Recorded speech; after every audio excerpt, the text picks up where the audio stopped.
Something piqued my interest the other day, and that is some lures being made by the engineered angler. If you've never seen his videos, they're really very interesting. Nothing pretentious about them, just some good lure making with some of the science behind it. He advertises himself as a lure maker and an engineer, and does a really good job. But lately, he's made a couple of lures that he calls glass. And what they are is lures that are made with clear plexiglass. This is clear stuff that's got the paper on it. And he does all the gluing on them with UV resin because they're clear, so the light goes right through them. And has an interesting sort of 3D effect by painting the layers that he glues together. Looked interesting, and I wanted to try it. I finally got my plexiglass, which ain't cheap. I've got enough scrap wood around here to make lures forever, so it doesn't cost much. But I thought I'd give this a try. Going back a bit, this is the first fishing lure I ever made. And I made another one exactly like it, and it actually works quite well. But the reason this one was never used is because I made my first newbie mistake. Painted it up, was very proud of it, carved it, the whole thing. And you know, it's not the best looking lure in the world, but for the first one, I don't think it's too shabby. And then I mixed epoxy to cover it. And I mixed exactly equal amounts and put it on the turning wheel, and it didn't dry. So I looked on the bottle, it said mix by weight instead of volume. And that was a mistake. If you don't mix your epoxy exactly like it's supposed to be done, it'll either dry very slowly or it will never dry. Now this one's been hanging up in my shop forever as an example to what can go wrong. And it's been collecting dust, and I've been handling it. It's still sticky after 3 years, 4 years. I've always kept it just so that it was a reminder of my first lure and how it didn't work. It hangs here in perpetual reminder of what and will go wrong.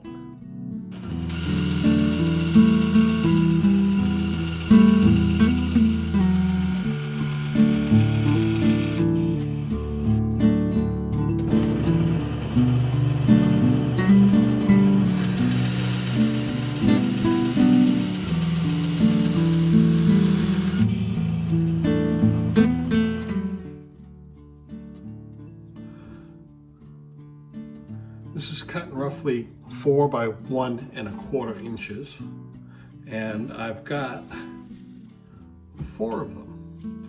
Now all I have to do is to draw a pattern on here and then cut them all out together.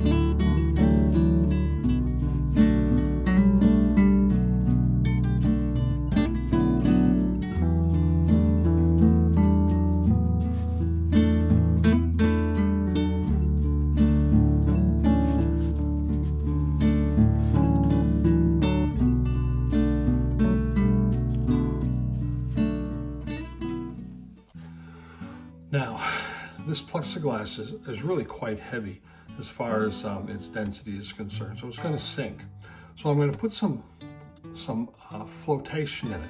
How I'm going to do that is I am going to drill some holes along the back through the 2 center pieces, and that should give some air in there and make it a little more buoyant. Gonna have to try to hit it about right though. With the engineered angler, he figured about 20%. And this is a lot less than that, so I'll have to think about it and decide. Anyway, time to cut this out. This is double-sided tape. You just roll it on, and I'm hoping if I hook these together, with it's paper, so it should stay pretty good. That they'll stay together long enough for me to cut the pattern out and get them all pretty symmetrical.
Two with the holes drilled in them, and remember these holes are for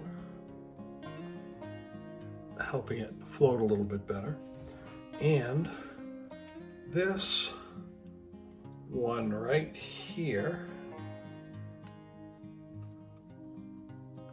is an outside one, it's solid, and then of course this one is the other solid one, and it's the one I have the tracing on.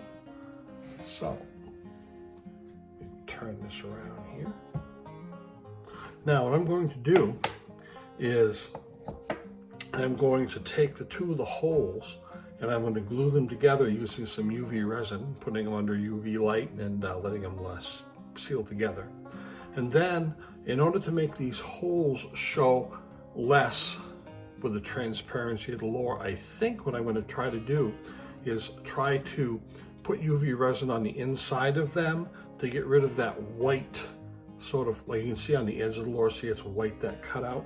And if I can make it clearer, I'm thinking that it won't show as much on the inside. It's actually not too bad now. If I line them up properly, they're pretty good. They don't show a whole, well, I guess they do. I guess they do. So that's the next goal.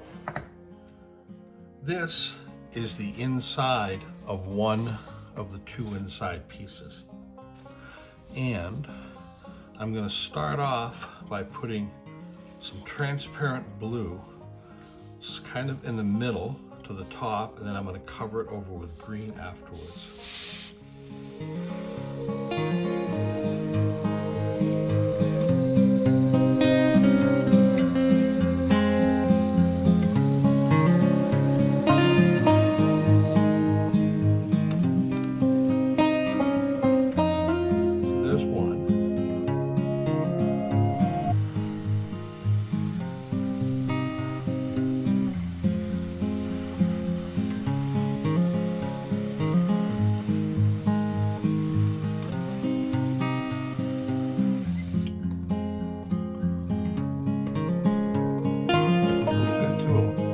So now we've got some transparent green, and I'm going to put it on from this side and feather it over a little bit.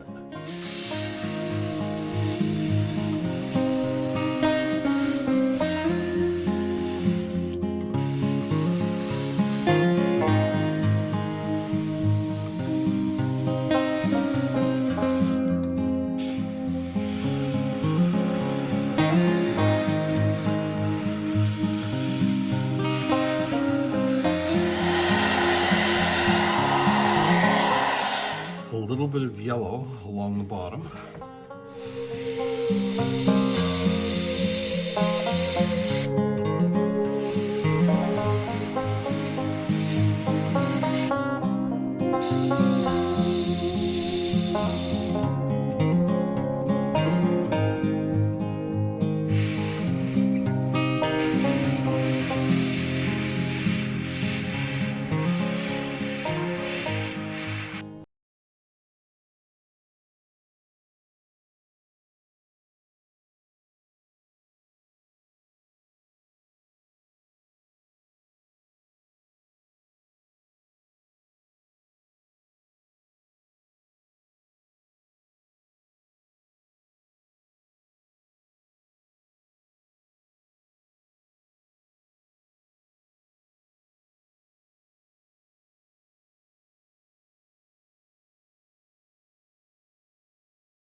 And we'll let that cook for a couple of hours.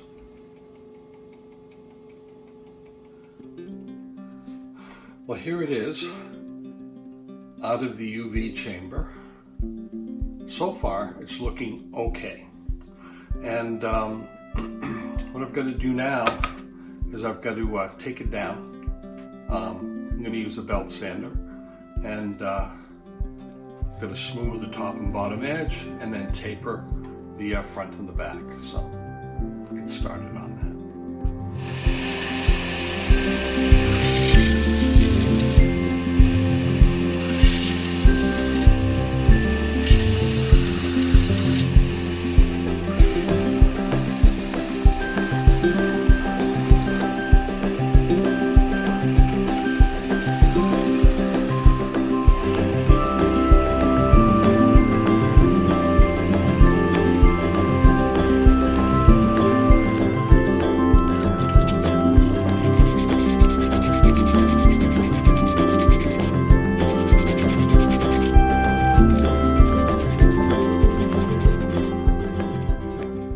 Okay, I'm going to be finishing this off with some wet dry paper.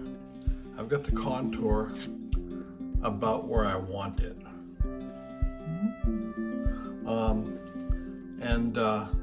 When you get it wet, the white sanded part doesn't show too much. So I'm assuming when I put the UV resin on it, it'll fill in those fine scratches and float over them, and it'll come out looking shiny, I hope. So I'm going to take it down with this fine wet dry paper, and we'll go from there.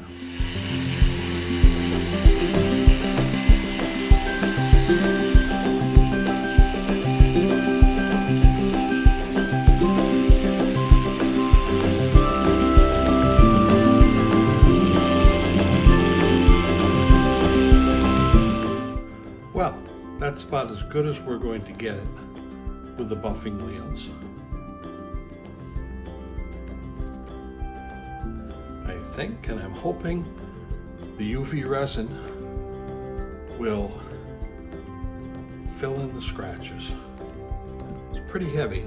I dropped it in some water and it has a pretty good sink rate to it, so it's going to be a sinker. Well, time to make some line ties. I'm using number 18 wire or 0.11 in size, and I need to make 3 of these.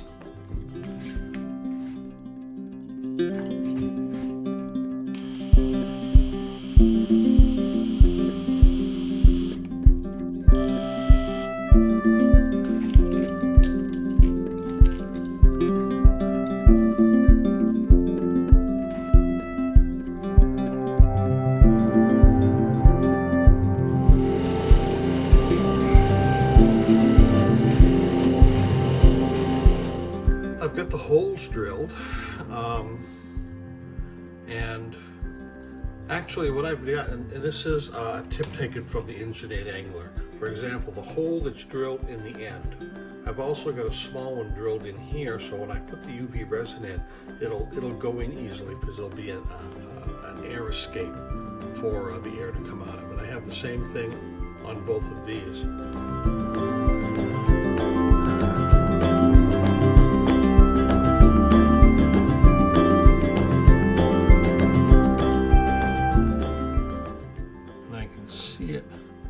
Going right down in there, and some on the outside too.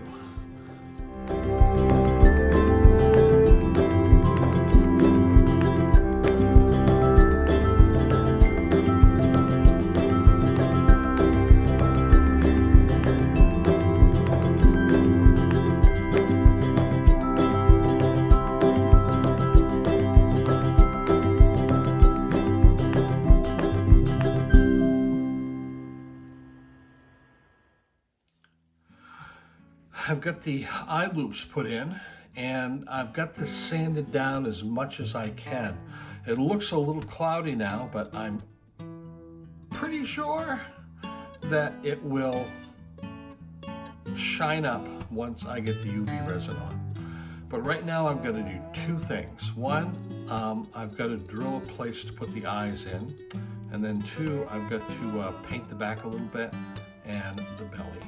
So I'll go do the eyes, sockets, and I'll be right back. I'm going to put on a coat of UV resin, a thin coat, so that I have a better surface to paint on.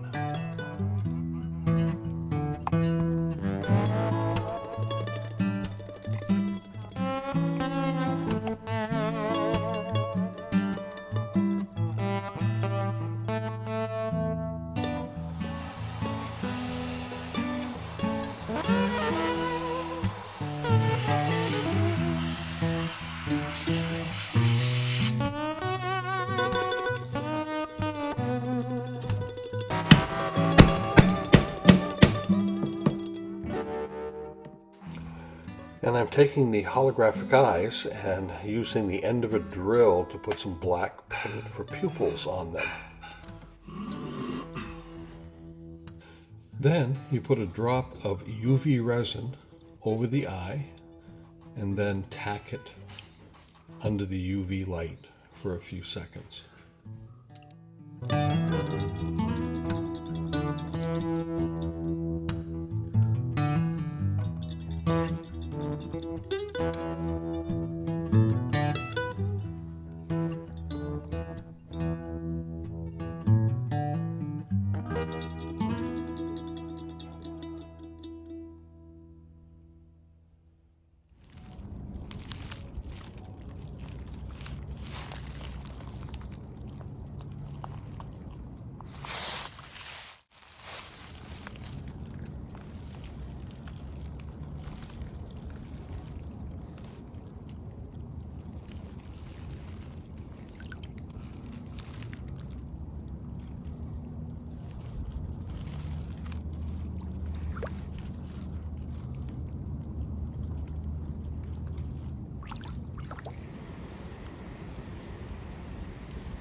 Well, it's November, but it's 74 degrees in Maine, which is very unusual. It's been that way all week. It's going to get colder eventually, though. It has to. But this lure was an experiment, and it does work, but I've got to do something different next time. First of all, there's plenty of weight in the belly. I don't need to put any lead. It would look kind of funny anyway. But I do need to expand the top edge of the flotation area, the void in the middle, because it's not enough. It's not enough. It isn't that it sinks too much, it's that it rolls too much. It wobbles, but it also rolls if you get it going too fast. And I don't like a lure that rolls like that. So, gonna try again, maybe change the shape a little bit. Definitely put a lot more of a void in the top edge, and we'll go from there. But I do like the possibility of this method of lure making from scratch. I'm thinking that if I use layers that aren't all the same thickness, I might have a little more freedom with that buoyancy void in the back area, and also getting the thickness and the shaping a little bit different. So I will try again. Subscribe and watch out for it. And without a doubt, take a look at the engineered angler. You won't regret it if you're into this kind of thing.